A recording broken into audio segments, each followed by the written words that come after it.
for trouble. What a horrible way to live. You will pay for what you did to me.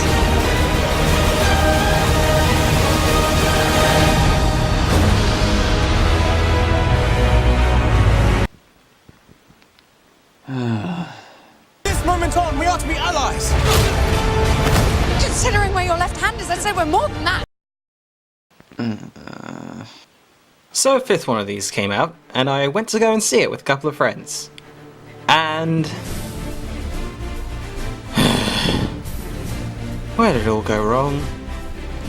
I mean, the fifth movie wasn't bad, but it committed the worst crime I think a pirate movie could commit. It was boring. While there was some action in it, it was mostly limited to a ship fighting another ship. I'm actually struggling to remember if there was even one sword fight in it. Hello, Future Chill still here. I went back and watched it again, and for the sake of this video, and there wasn't not a single sword fight in a pirates movie. There was no swash nor buckle in this swashbuckling movie. Okay, back to past me. Jack went from this mad genius in the first 3 movies to a bumbling moron who accidentally stumbles upon situations that accidentally get him out of his current situation. So watching this movie made me feel very sad. So I did what I always do in this situation. I went to see the first one, and having spent nearly £40,000 on a film production degree from a university, I'm seeing it in a different light. So allow me to take you through this movie and explain to you an aspect of it that might have helped make the first one a modern day classic.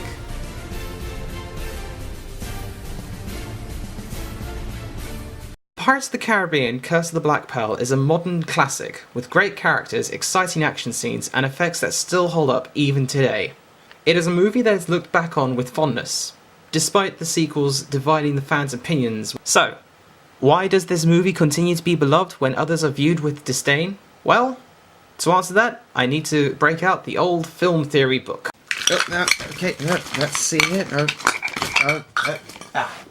Here we go. Here we go. Chekhov's gun, circa 1889. Every element in a story must be necessary, and irrelevant elements should be removed.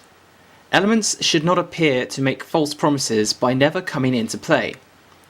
If in the first act you have hung a pistol on the wall, then in the following act it should be fired, otherwise don't put it there. This is the principle of setup and payoff in a story. The idea that something referenced earlier is referred to in the second or third act in some way, shape or form. Thus, the audience feels satisfied because there are very few, if any, so-called false promises within the movie. I think that Chekhov's gun is used a lot in the first Pirates movie, from the character growth to the action scenes to the comedy. And a great example of this would be the first fight between Captain Jack and Will Turner. In this fight, we see that Will fights fairly and by the book, shown when Jack says this. But how's your footwork? If I step here, very good. And now I step again. If Jack...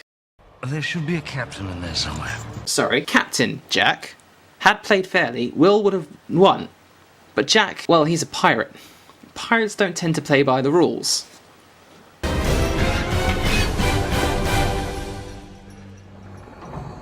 You cheated. Pirate. Then, as the movie goes on, we see that Will is embracing his heritage in the film's final fight, where he and Elizabeth are fighting off 3 of the Black Pearl's crew members. He cheats by trapping them on a lance, and putting a bomb in the skeletal form of the middle one, and then pushing them out of the moonlight. No fair. Setup. I do. And I practice with them 3 hours a day. Payoff. A use of Chekhov's gun being used to show off the growth of a character. There are many moments like this throughout the movie. Some are subtle, some are obvious. Latest fashion in London. Well, women in London must have learnt not to breathe. You like pain? Try wearing a corset. What's your name? Will Turner. That would be short for William, I imagine. Good strong name. No doubt name for your father, eh? Yes. My name is Will Turner. My father was Bootstrap Bill Turner. His blood runs in my veins. Say goodbye.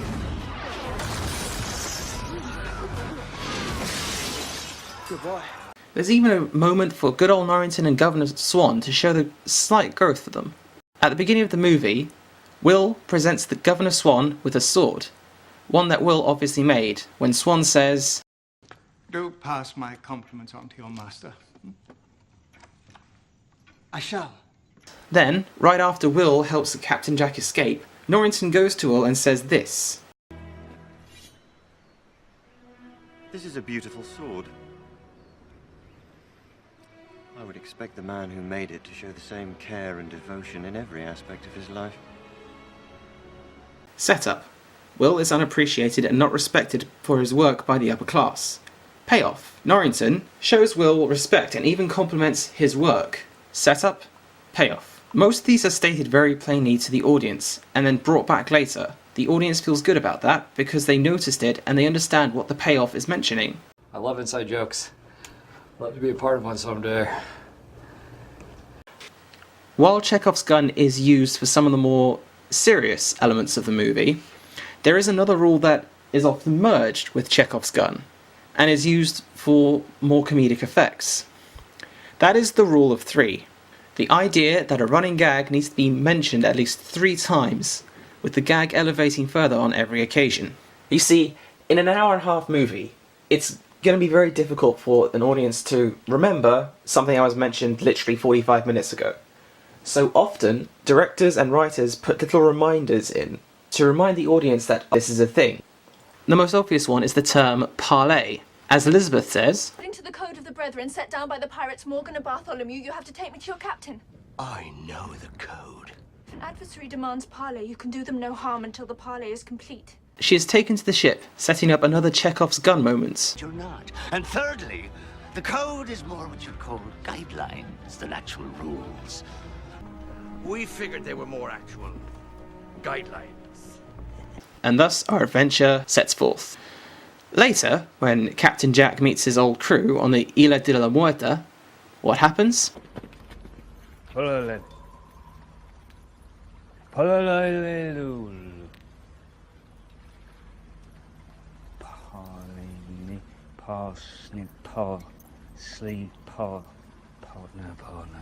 Parlay? That's the one.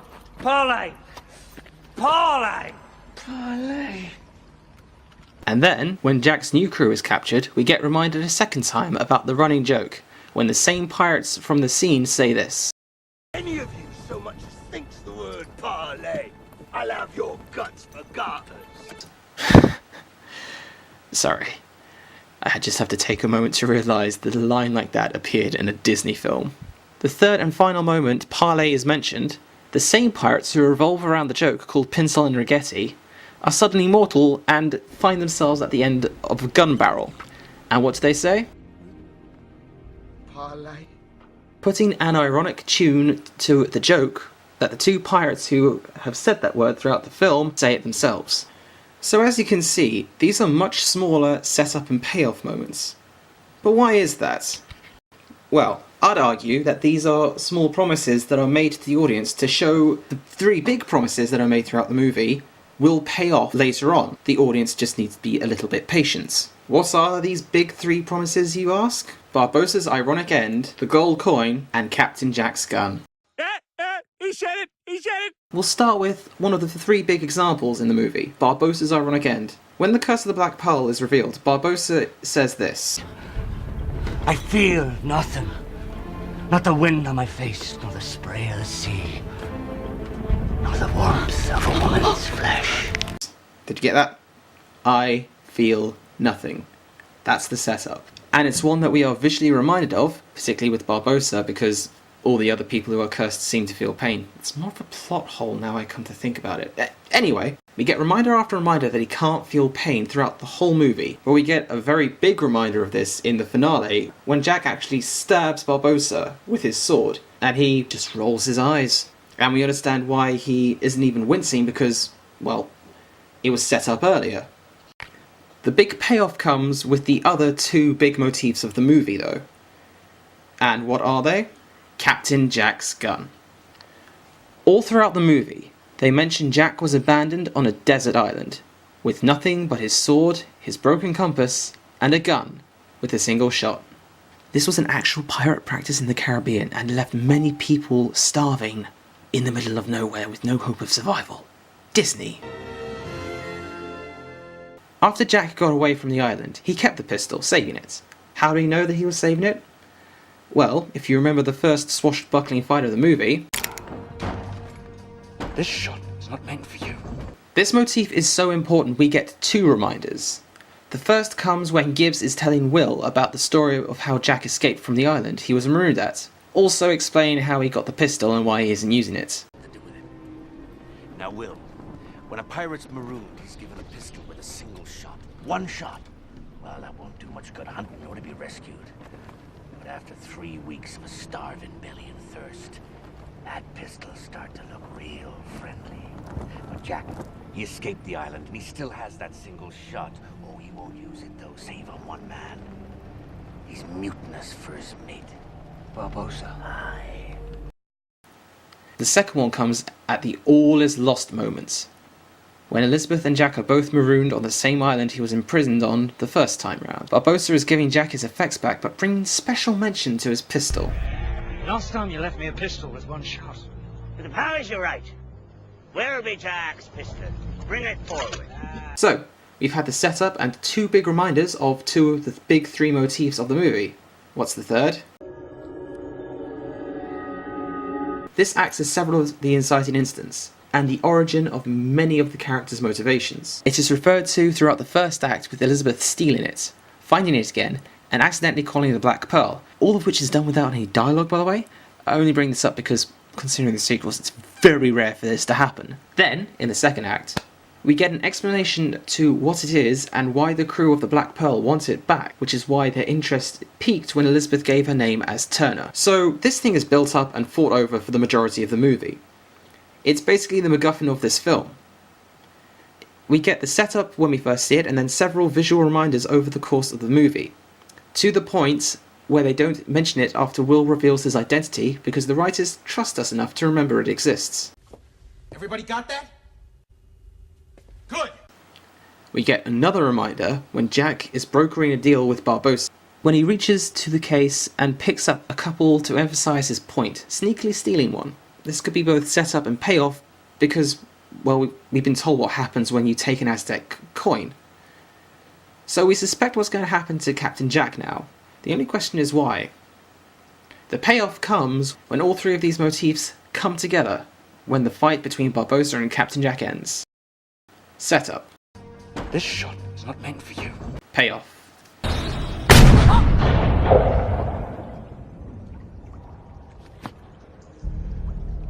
Setup.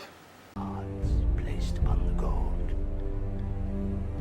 A terrible curse. Payoff. He didn't waste it.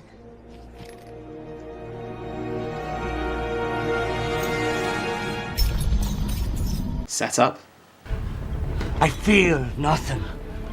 Not the wind on my face, nor the spray of the sea. Payoff.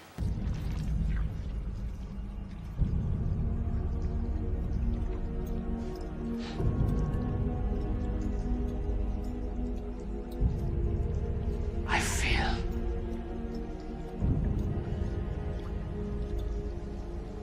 cold. This is the reason why I think the first Pirates of the Caribbean movie works so well.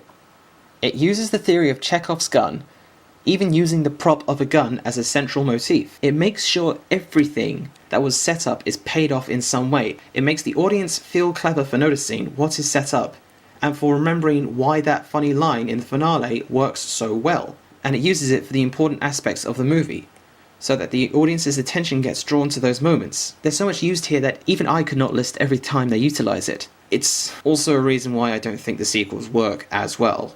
They're just not as tightly made. You see, in the sequels, Dead Man's Chest and At World's End, yes, I know that there are two more, but my theory is the less I acknowledge the other two's existence, the more it'll encourage the Mouse House not to make any more Pirates movies. The focus wasn't really on developing characters as much in relation to the story. In the sequels, their focus is more telling an epic story with a familiar 3-act structure, and a sharp focus on exploring the lore and the characters' relation to the lore. When I'm thinking about what I can remember from the sequels as opposed to what I can remember from the first movie, I remember a lot more of the lore than any funny little character moments. I remember the Kraken, I remember the fight on the Maelstrom, I remember Davy Jones, his ship, and why it looked like that. I remember all of this because it was explained in agonizing detail throughout the movie. But in terms of what the characters went through and how they all paid off, I remember very, very little. And the main reason for this, I think, is while the stories themselves might have had good payoff, there is very little setup. Or there was very good setup, but very little payoff. The best moment, I think, comes from the third movie, when... hang on, I forgot his name. Cutler Beckett, that's it. When Cutler Beckett dies, 2 enormous ships lining up, side by side, ready to blow his out of existence, and he utters the final line. It's just good business. Now, of course, this line was actually said previously in the negotiations between Jack and Beckett. Of course. It's just good business. Now, the general rule for a throwaway line like that is to have a reminder halfway to the payoff, but there isn't one. They fulfill the rule of 3, sure, but do you know when we get the reminder? Literally 5 minutes before the payoff line where Beckett dies. It's nothing personal, Jack. It's just good business. That's right. In this 3-hour movie, we get the reminder to a line that wasn't drawn attention to 5 minutes before the payoff occurs. That is not good use of your gun, sir. It leaves most of the audience forgetting the moment itself, and what should have been a memorable final moment for an evil character ends up falling flat. When I asked people about this scene, they mostly remember the scene itself, but not the line. It was poorly set up and it was poorly paid off, and now people don't remember a really good line because of it. With several of the plot points that came out randomly, the voodoo woman being an ancient sea goddess, Governor Swan's death, Norrington's redemption, Bootstrap's fall and rise again, Jack's fear of death, and Barbossa's resurrection, all of these and more I felt like they were meant to be payoff to set up that wasn't well ingrained to the plot as it was in the first movie, if it was ingrained at all. Take Barbossa's resurrection at the end of movie 2. How well was that set up? Well, we knew Voodoo Lady was hiding something when we get a glimpse of her back room with all kinds of trinkets and the monkey, and there's a shot where we can't quite make out what's all in there. In fact, I think that's a boot. So it's implied that she's hiding something, we just don't exactly know what. So when we see Barbossa walk down the stairs, finally eating an apple away, another big motif, it doesn't quite come out of left field, but we don't know it was Barbossa. No hint that Voodoo Lady was unhappy with his death. Nope, it's just alive again. No questions asked. And that, to me, is the biggest problem with the sequels. While there may have been 1 or 2 things that were set up or paid off, most of the plot points feel like setup that wasn't paid off or payoff that wasn't set up. It leaves the audience feeling dissatisfied because they've sat through 3 hours of film filled with too many false promises. It puts its focus on too many characters and making the world rich with pirate lore and leaving the rest of the story elements somewhat lacking. In the first one, you could have drawn a direct line between the Aztec gold coin to Will and Jack's motivation, to Barbossa's motivations, to the plot. It all felt tight, it all felt streamlined, but it made sense. In the sequels, however, it felt flabbier, more confused, and sometimes it didn't know what it was doing.